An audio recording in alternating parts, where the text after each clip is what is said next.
इसलिए अनंतानंद जी के चरित्र में रघुवर यदुवर गाय विमल कीर्ति संचोदन, रघुवर को भी गाया और यदुवर को भी गाया।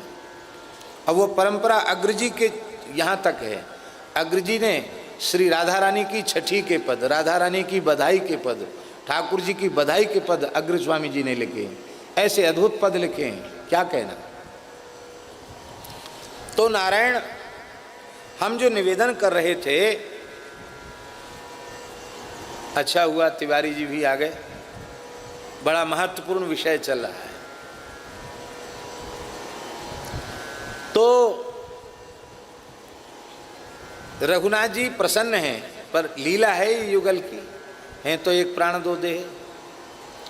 तो श्री जी ने अपनी कोई भाव की अभिव्यक्ति नहीं की, सुनकर बस मुस्कुराती रही। कि आप कुछ कह नहीं रही हैं, क्या आप प्रसन्न नहीं हैं? नहीं, मैं तो आपकी कोई भी लीला उससे बहुत प्रसन्न हूँ, पर आपका अभी काम पूरा नहीं हुआ, आपका कार्य अधूरा है। ठाकुर जी बोले कैसे अधूरा है? बोले आपने जीवों को अपने चरणों तक पहुंचने का मार्ग तो खोल दिया, पर किसी भाग्यशाली जीव के चित्त में सहचरी भाव से महल की टहल करने की भावना जगे, उसके लिए तो आपने मार्ग खोला ही नहीं।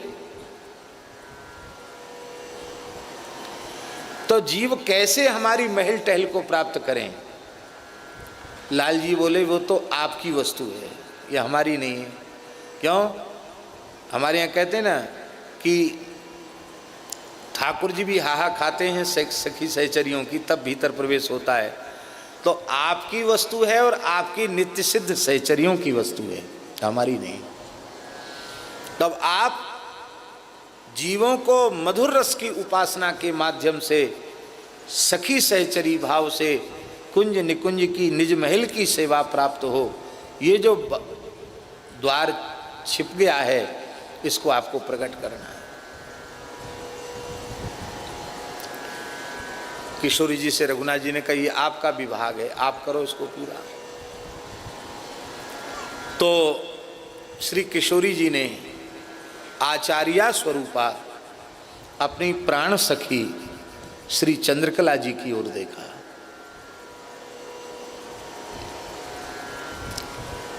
हमारे यहाँ श्रीधाम वृंदावन की जो श्री वृंदावन की जो सूक्ष्मतम गूढ़तम निगूढ़तम रस की उपासना है, रसोपासना है, उसमें अष्ट सखियां प्रधान हैं और उन अष्ट सखियों में प्रधान आचार्य श्री ललिता जी हैं। आचार्य ललिता सखी आचार्य है। तो हमारे वृंदावन की रसोपासना में प्रधान श्री ललिता जी हैं और श्री सीताराम जी की मधुर उपासना में प्रधान श्री चंद्रकला जी हैं।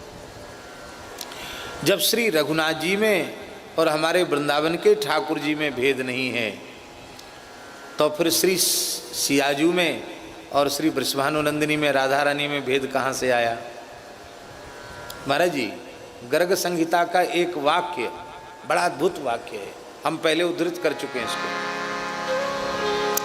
आप मूल ग्रंथ में देखेंगे तो आप बहुत आनंदित होंगे। गर्ग संहिता में श्री ब्रह्मा जी भांडीर बट पर श्री राधा कृष्ण का विवाह कराते हैं और विवाह कराने के बाद